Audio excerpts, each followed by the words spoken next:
কি অভিযান হচ্ছে এটা?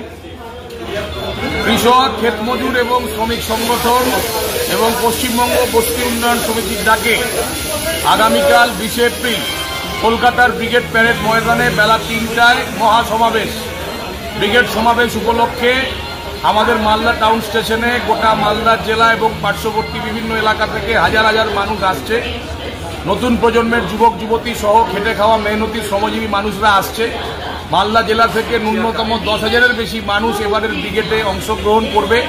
কৃষকের ফসলের ন্যায্য দাম, শ্রমিকের মজুরি, নতুন কলকারখানার দাবি, বস্তির উন্নয়ন, বস্তি উচ্ছেদের বিরুদ্ধে, ক্ষেত মজুরদের মজুরির দাবি, 100 দিনের কাজ অবিলম্বে চালু করা, বকেয়ার দাবি সহ একাধিক নানা দাবি সহ গোটা রাজ্যে শান্তি সম্প্রীতি সৌভ্রাতৃত্ব বজায় রাখা, তৃণমূল এবং বিজেপির দাঙ্গা হিংসা ছড়ানোর রাজনীতির বিরুদ্ধে এবং এই যে 26,000 শিক্ষক সরকারের ভুলের কারণে যারা চাকরিচ্যুত হয়ে গিয়েছেন তাদের অবিলম্বে কাজে ফেরানোর দাবিতে এবং নতুন করে বেকার যারা তাদের কর্মসংস্থানের দাবিতে আমাদের এই ব্রিগেড সমাবেশের ডাক দেওয়া হয়েছে।